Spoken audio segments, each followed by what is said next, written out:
दोनों आंखें घायल, खून बह रहा था, मुंह से खून बह रहा था, होठ फटे थे, पूरे चेहरे पर चोट, गर्दन की हड्डी टूटी, दोनों हाथों के उंगलियों के नाखून भी जख्मी, पेट पर भी चोट, प्राइवेट पार्ट से भी खून बह रहा था। नमस्कार, मैं रश्मि त्रिवेदी और आप देख रहे हैं मेरे साथ जनादेश न्यूज। बात कर रहे हैं कोलकाता आर्जिकल मेडिकल कॉलेज की, जहां कोलकाता के आर्जिकल मेडिकल कॉलेज में एक जूनियर डॉक्टर की दुष्कर्म के बाद हत्या का मामला अब एक राष्ट्रीय मुद्दा बन चुका है। पूरे देश में डॉक्टर हड़ताल पर है, कोलकाता समेत देश में प्रदर्शन हो रहे हैं। वहीं कोलकाता हाई कोर्ट के निर्देश के बाद ये मामला सीबीआई को सौंपा गया। ये घटना जब सीबीआई को सौंपी गई तो कई खुलासे हुए। उधर घटना को लेकर सियासत भी तेज हुई। पश्चिम बंगाल की सरकार को घेरा गया, ममता बनर्जी को भाजपा सरकार ने घेरा। कई ऐसे खुलासे इस मामले में हुए हैं। आइए हम आपको बताते हैं विस्तार से इस बारे में।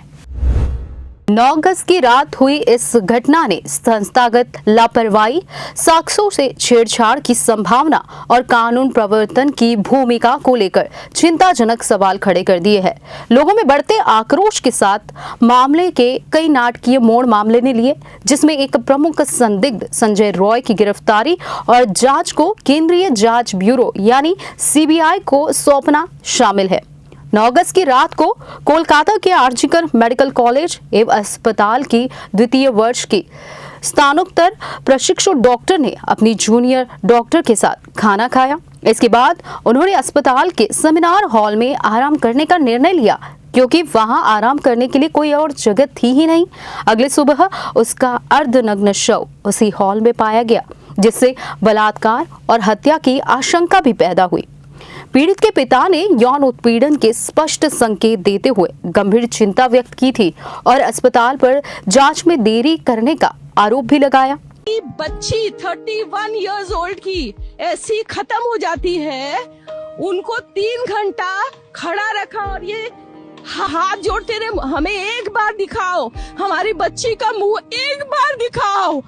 हमको नहीं दिखाया गया और ये पापा अपने dead body of the girl जिसके मुंह में खून था, फोटो उन बच्ची का शरीर में कोई कपड़ा नहीं था, पैर दोनों राइट एंगल में मिला गया।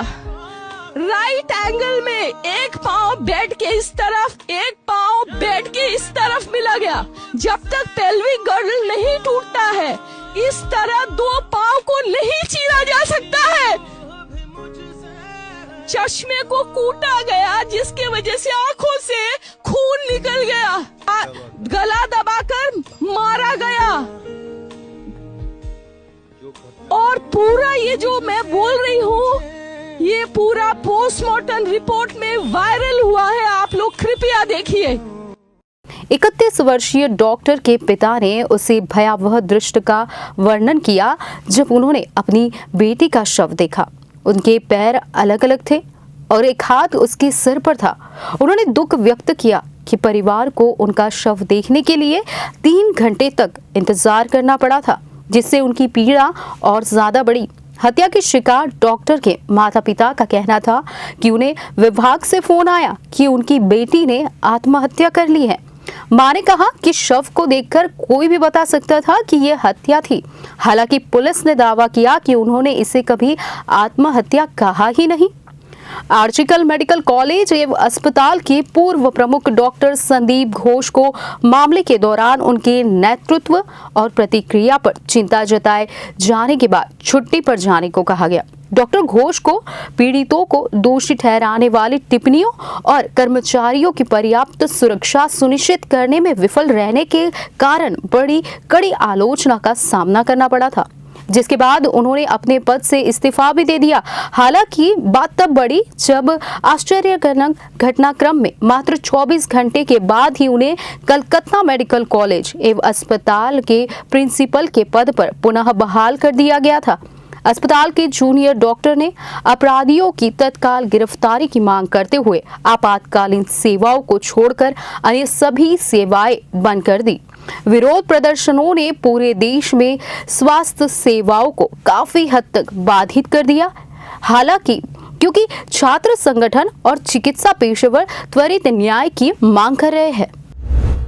अस्पताल के विभिन्न विभागों तक पहुंच रखने वाले उस 33 वर्षीय नागरिक स्वयंसेवक संजय रॉय को गिरफ्तार कर लिया गया, क्योंकि उसके पास से एक टूटा हुआ ब्लूटूथ ईयरफोन सहित अन्य साक्ष्य मिले थे जो उन्हें अपराध से जोड़ते थे। रॉय की हिंसक पोर्नोग्राफी देखने का इतिहास तथा वैवाहिक दुर्व्यवहार के पूर्व आरोपों ने उनके विरुद्ध संदेह को और बढ़ावा दिया था।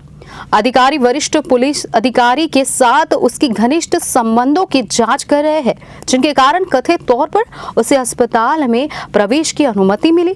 पश्चिम बंगाल की मुख्यमंत्री ममता बनर्जी ने इस घटना के खिलाफ जनता के आक्रोश पर प्रतिक्रिया व्यक्त करते हुए आश्वासन दिया था कि इस जघन्य अपराध के लिए जिम्मेदार लोगों को गंभीर परिणाम भुगतने होंगे, जिसमें फांसी की सजा भी शामिल है।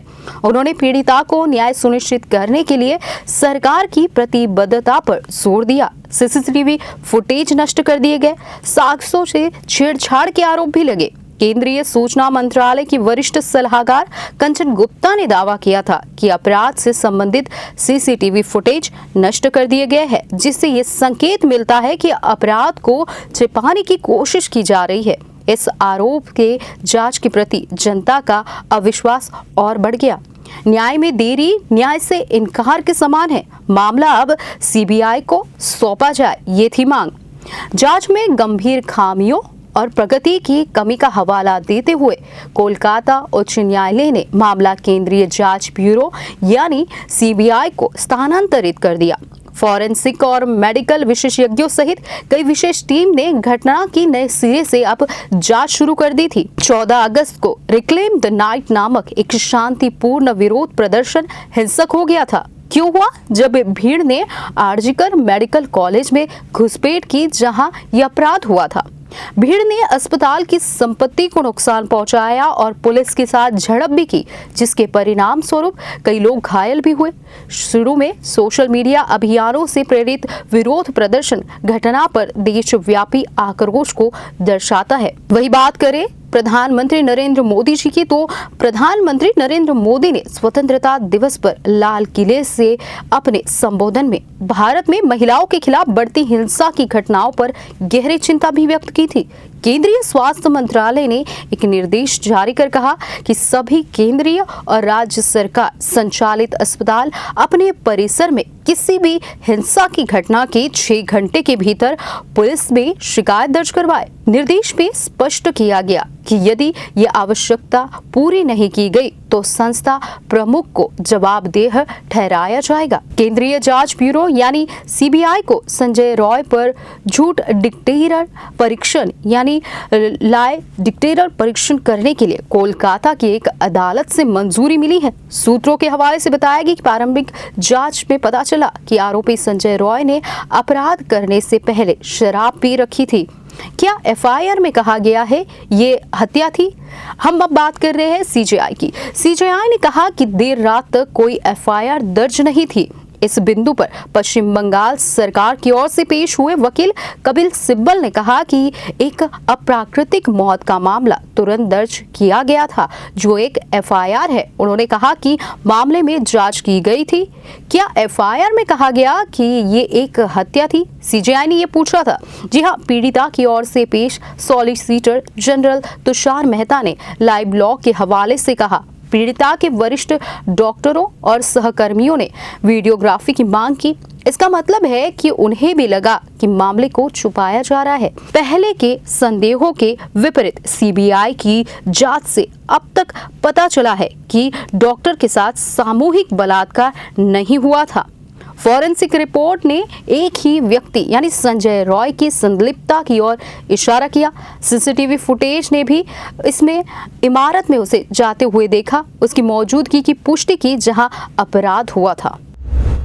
दिल्ली में हुए निर्भया केस के बाद आज फिर पूरा देश एक बेटी के लिए न्याय की मांग कर रहा है। अब देखना ये रहेगा कि हमारे देश की सर्वोच्च जांच एजेंसी सीबीआई कैसे इस बेटी को न्याय दिला पाती है और सुप्रीम कोर्ट कितना सख्त रहती है। इस मामले में ये फैसले की घड़ी का पूरा देश इंतजार कर रहा है। खबरों में आज बस इतना ही। आने वाली सभी खबरों को जानने के लिए आप जुड़े रहिएगा जनादेश न्यूज के साथ। नमस्कार।